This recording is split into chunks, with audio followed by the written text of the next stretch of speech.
this morning wasn't too nice for me. I'm not gonna lie. Yeah.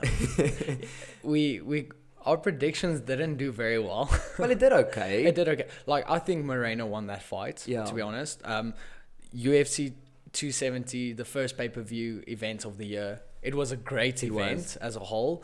We went basically for that Said Nurmagomedov. We went for him. We went for Pereira, which he won. That was a close fight. For that guy to come in on his debut and do that against Michael Pereira. Very impressive. Very cool. A guy that, like, spinning back shits and... Yeah, it was very, very cool. Trevin Giles we got wrong. And he got his shit dropped. We got Moreno wrong. We thought he won, but we got that wrong. And then we went for Gone, which we got wrong as well. Well, so, you got right, and then you got it wrong. Yes, you changed my mind, and I'm never doing that again. I'm gonna stick with your gut. I'm gonna stick to my guns from now on. 100% do that. The main event, I really liked Cyril's striking. Yeah, it was really, really impressive. The man, he really does move like a welterweight. Yeah, it's super impressive. I wish he would kick his leg kicks a little bit harder. Yeah, not like a snap, like a karate snap kick. I understand you want to do that the first round. You just want to feel him out and make sure, okay, he's not checking these, and to Francis's credit, he was checking a lot of them, which is incredible. But then in round 3, you need to start slamming those. Of course. Because he wasn't you need to basically throw your hips as well and just try and kick that leg off. He was almost point fighting at one stage. And it's like, listen, Francis's knees are clearly compromised. Yeah, of course. I know it's a bit of a dick move. Yeah. But you want to be undisputed champ, so just of kick course, him. Yeah, no, and you have to do what you have to do to win the fight. But also, I think Francis was waiting for those leg kicks because I think his mentality was like, okay, kick my leg, I dare you, but when you land, I'm going to come forward and I'm going to try and take your head off. So I understand Cyril Gane being very careful of, okay, where do I place my head when I step in for it, especially stepping in, because he kicked while going backwards. Yeah. Because Francis was coming forward, he was actually drawing him in. Yes. But if you had to go forward, throw your hips in, that's a lot of commitment for someone that does not want to get hit in that fight. So, yeah, but I agree. Like, I think if he kicked harder, I think Francis... The fight could have turned out... There's a bunch of things that, if done a little bit differently, could have changed the entire fight. And that's why I'm still backing Gane. That's why I'm still on this Cyril hype train. Is there's a few small adjustments. So you believe before the end of the year... I'm going to stick by that prediction that Cyril Gane will be undisputed heavyweight champ. Okay. Come here in. That's cool. You should stick to your guns.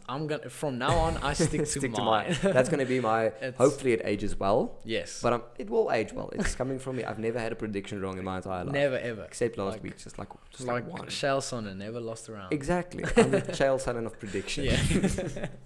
So... It was a great fight. I think if Cyril Gane scrambled well, if he knew how to scramble well on the ground, I think he would have had a much better chance. DC and Joe Rogan also said he went for that leg lock, and that's basically how Francis came out. To me, it looked like he aborted it, went back to his back, and then he got swept. And then he got basically that actually looked swept. Pretty, So it is a hard. It's basically, do you rate him in the rematch? I do rate him in the rematch. If they had to do the rematch, do you think he will win? If Cyril Gane gets in Abdul Rashid, I think that's his name. I still haven't checked. He won the gold medal in the Olympics. Yeah. If he gets a guy like that, big, strong wrestler, just to wrestle with him for a few months. Yeah. Cyril Gane comes back and there's no one that beats him. Well, and it also, you can see that, like, only with 3 years of professional experience, he's in the position he is now. It's so you can see he absorbs information like a sponge, and it's cool to have him for the heavyweights because he's also very technical. I mean, he's like 31, 32, new to the sport. Yeah. The man's got so much potential. I see a lot of potential in him. And then Tom Aspinall. Aspinall is booked against someone now. Volkov. Yeah. That's the one I'm looking forward to. Because they both moved really, really well. It's funny because, like, Tom Aspinall said, like, he's not ready for the big guys yet. Yeah. Like, he still wants to build up. And then he's headlining UFC London with Volkov. With Volkov. I mean, Volkov's a legend at That's like of a the Uno game. reverse card you're playing on it. It's like, but I like him in that fight. Yeah. I'm backing him. I like his personality. He's very technical. His last fight against some other Russian, I think they call him Boogie Bear or something like that. Sergey Spivak. He yes. fought last week. Yes, he lost last week. Yeah, he lost.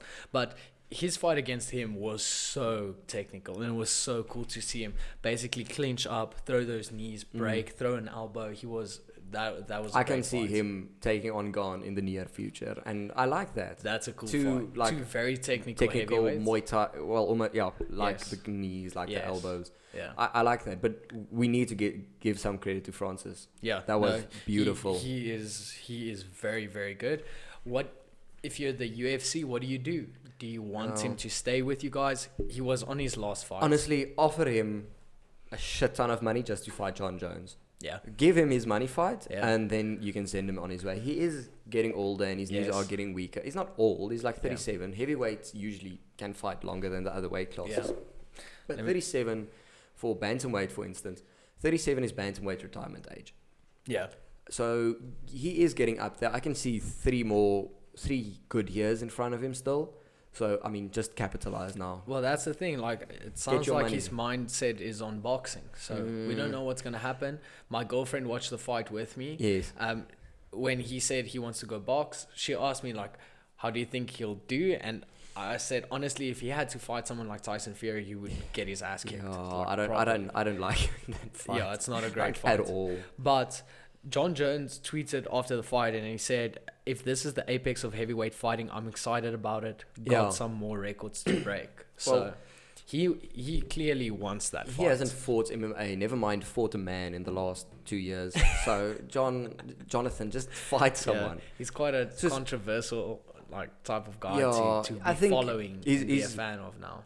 People give Conor McGregor a lot of shit for snorting cocaine, having a few drinks, and then going on Twitter. Yes. John Jones is much more guilty of that because at least McGregor fought last year. Yeah.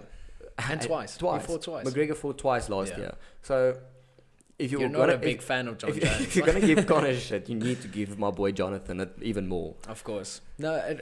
How do you think he does? Fights against Francis. Yeah, against the big guys. I think he's gonna struggle, to be honest. I think what we could see in this fight is you had a much more technical fighter in Gane, and Francis still beat him. Yeah.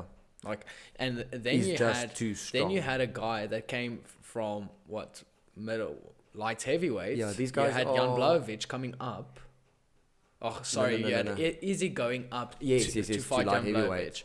And you can see basically just Blachowicz, just because of the weight, the power, and the strength. It's just, he could basically take all those technical aspects away. And I can see that happening if John Jones had to fight John, Francis. you're really, really fast at 205. But I mean, 50 pounds, like 20 kilos, that's a lot of extra weight. And also, I don't think Francis fights at his weighing weight. No, I think he's much bigger than that. Yeah, he's definitely at least the upper limit, like 270. Yeah. I mean, that's 125 kilos. Yeah, that's massive. That is almost 30 kilograms heavier. Yeah. Than what John Jones fought at. I can see him have success in the wrestling because he is a very good wrestler, good scrambler.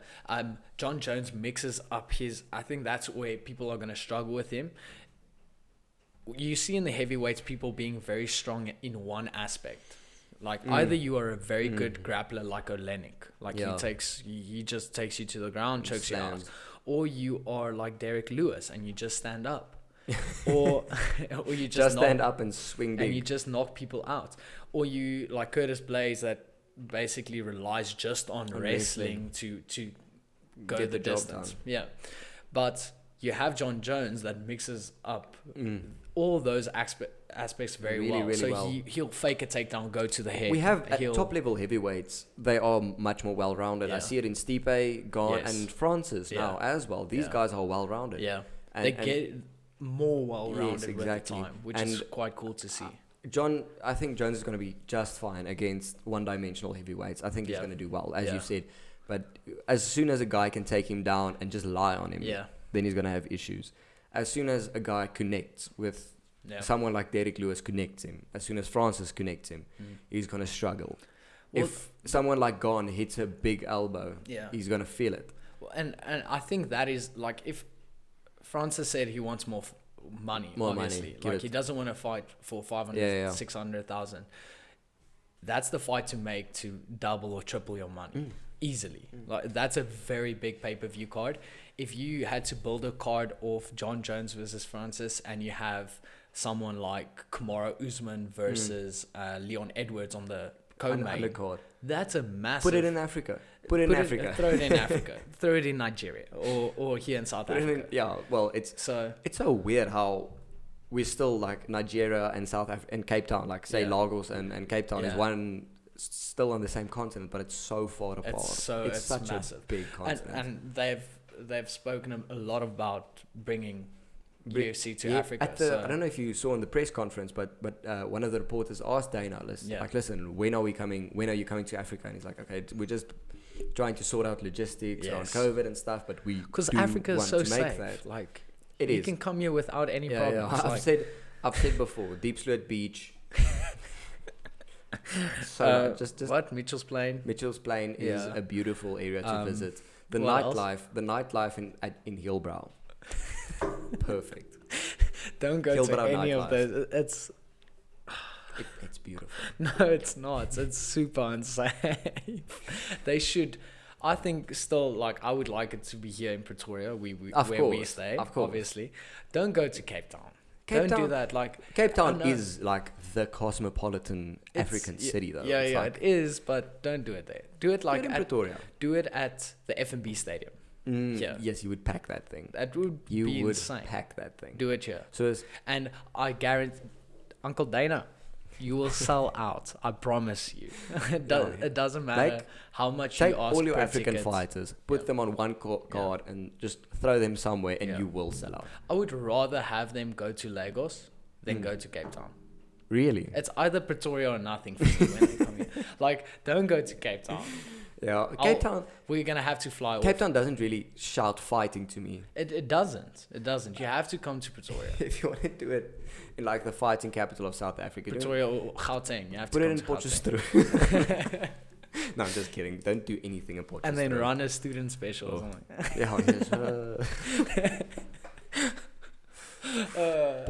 Yes. But that would be a great card to kick off UFC Africa. That would be amazing, insane. That would be. I want to chat about Brandon Moreno and Figgy as well, and how well did Figueiredo execute his game plan. I'm very, very sad. Don't get me wrong, but credit where credit's due. That game plan was beautiful, and that is the thing. Like, as cringy as Figueiredo's team is, they are. It's so bad. It's super embarrassing. If Henry Cejudo is the least cringe member of your team, then you know, yes, I've got an issue. Yeah, then you have a problem. He's coach, manager. That coach / manager / superstar. He's so cringe. I swear, Henry Cejudo gets annoyed with him. It looks like it in those embedded videos. It looks you like can see Figgy get annoyed with him when he plays him the song. Just like, okay, just stop it. I'm trying to signpost it. Just fuck off. And he has the most punchable face in all of sports, especially with those stupid shades. Who has a more punchable face than that? No one in fighting. Like, I don't all like of sports. I don't like Ali Abdelaziz. I've thought, okay, that guy is the most punchable. 1,000,000%. There's no one worse.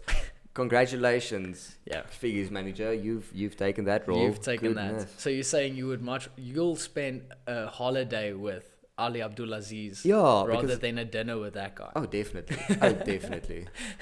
He just looks so annoying. Like, he's gonna try and flex his watches and stuff. Bro. I'm gonna buy one of my coaches one of those nice glasses he wears. Those. I'm sure they will appreciate that. Coach Henny, I think he'll like that. I think he'll like that. The Germany will love it. He's also Mexican. Yeah, he is Mexican. Yeah. Pretty interesting. I think he'll like that. CIT's own mix, and that's why we go for Brandon Moreno. Yeah, because we are 1% Mexican. Well, not we, Henny. But Moreno, I think he won that fight. I said it from the start. Like, we were texting back and forth. when the fifth round was done, I was WhatsApping you, Viva la Mexico. I was already celebrating. I scored a 2-2. Round 1 to 4. I think I had a 2-2. Yeah. And yes, Figgy had the knockdown in round 5. But you know what? Directly after that, Moreno rallied and he was starting to hit landing combos. So I would give round 5. I would edge it out to Moreno. I am biased. Yeah. I am. Me too. But yeah. That's a great fourth fight if they make it happen before obviously Volkanovski Holloway. That would be the first time, first series that goes to the fourth fight. Fourth fight, yeah. So, and it's actually perfect. Having a draw the first time, then Moreno beating him convincingly. Now you have Figueiredo edging him out. To have that fourth fight would be I want to see that. Because who else is there really at flyweight right now? Well, you have Kai Kara France. You do. You have him. Cody Garbrandt dropped down, but he got his shit rocked. Yeah, he got... Yeah. There's not really that much depth in the flyweight division. This is the most interesting thing in that division is these two. And they are massive. Like, their prospective followings, like, obviously Figueiredo, the whole of Brazil follows him. Moreno, the whole of Mexico follows him. The only flyweight that can come close is maybe Hasbulla. Definitely. Like, book that fight. That's the money fight. Book it. But, so... They are carrying that division at the moment, and it's cool to see because did you see the fans' reaction when they yelled Moreno? It was beautiful. I had chicken skin, like Daniel Cormier says. The last fight, I cried when Moreno got the belt, and this one, I cried when he lost it. Yeah, no, it was very sad. It sucks. Because I think he's training. You see a lot of photos with him and Francis. I think he got some of that Francis power. Because he was rocking Figueiredo's shit. And credit where credit's due. Like Figueiredo then going and saying like, book the fourth fight. Yeah. Let's do that in Mexico. Oh, that would be massive. The balls on that guy. Doing it in Mexico. Those South American fans are... But I also understand that because that's a very smart strategic move as well. Because you are putting a lot of pressure on one guy to do that. Because the whole weight of the country is literally on your shoulders that night. So it's brave, yes, because you are in enemy territory. But it's also very smart because now you are literally applying the pressure before the fight even starts. Yes. So having that fourth fight, that would be so much fun to watch. That would be sick. What a year. Speaking of lighter weights, I have a interesting post that I saw about Aljamain Sterling. Throwing with the PEDs. I'm guessing he's throwing a little bit of shade to TJ Dillashaw here, but he says you should do jail time for steroids, EPO, or any type of shit like that in the UFC. We're not shooting hoops or hitting a baseball into the crowd. We're dealing with life-changing events when you step into that octagon. Yeah. Keep in mind, that's the same guy that faked out a knee to the head on the ground or whatever it was to win his title. I'm not going to lie. If I got kneed like that, I would also be like, if it's that... I'm out. Give me my belt. Let me go home. Let me go eat a pizza. Go eat a pizza. Go drink a beer. I'm out. But he has a very good point. Yeah. If I understand, if you test positive for something and you're doing something like basketball or baseball, there's no real physical threat to anyone else. Yeah. A physical You're threat just going to hit a ball a little bit harder. To the company, the team, whatever. But there's no real danger when you do that. In fighting, that's not the same thing. In fighting, PED usage is like boxers putting a plaster in their wraps. Or weights or... Yes, doing stuff like that because it's dangerous. It's super dangerous. I mean, right now you're operating outside of the rules, and as soon as you operate outside of the rules in a physical combat sport, then you can start making argument. Wait, this is not competition anymore. This is turning into assault. Yeah, definitely. Well, and that's the thing. Like, where's the line? Because in the embedded videos, you can see Figueiredo basically in this oxygen chamber where he sits in for altitude training. Yes. And now you're like, okay, well, that basically looks like you're enhancing your performance as well. You are, but you're not putting anything else into your body. Yes. So I think there should be a clear line of like this you may not do, and then do you make it illegal? Like under law, do you make it like if you use this and because of that someone got hurt, then you can be held liable for the injuries. Yeah. Let's say. Mark Hunt is actually doing that now with Mark Hunt? Mark Hunt, With the Brock Lesnar fight, because the UFC knew Brock Lesnar was on roids. Yes. Brock Lesnar, he's 100% a blind man natural. can see. He's 100%. Brock Lesnar. Stop lying. Well, the WWE is real. So it is Mike Hunt. Yeah. Mark Hunt. Mark Hunt is trying to tarnish the good name of Mr. Natural himself, Brock Lesnar, by saying that man was on steroids and he should be held liable for massive injuries that Mark sustained. But come on. But also, like, I understand that. I understand that completely. But also, you had 50 fights before that. Yeah. But like, I mean, how can you basically prove that the injuries you sustained was from that fight? You can do that. That part is logistics. You can do that later. But the big question is the UFC knew Brock was on steroids and he was on steroids. I agree. Like, there should be zero tolerance for stuff. Do the like logistics later. Yeah. But honestly, Brock and the UFC should both be held liable for marks. And he should, like, I mean, he got his shit rocked. Yeah. And Brock Lesnar, he's such a big name, and we're like, okay, let's just sweep it under the rug. But that's not right. There should be no tolerance, because it's just sets the precedent that it sets. Is okay, if you make enough money for us, you can get away with anything. Yeah. I think that was pre-USADA. Yeah. But still, it tarnishes the name of the company and everything. So it does. Well, USADA is pretty active. They are active. Dricus du Plessis how many times did he go tested? 27 times last year. 27 times in 1 year. And at that stage, we were like greeting the USADA guys as if they were members in the gym. We were like busy warming up. And it was like, what's up? How are you doing? So. But I mean, there's a lot of people that thinks he's not natty. Yeah. And I understand that the dude's ripped. But you're talking about Brock Lesnar now? No, but Dricus. Oh, Dricus. Oh, yeah. No. He is ripped. And there's a lot of guys that claim he's super strong. And he's also a massive middleweight. So I understand people are like, but I mean, we should test this guy. But he's also saying, like, test me. But also 27 clean tests. And he's like, bring more, because he really wants that jacket.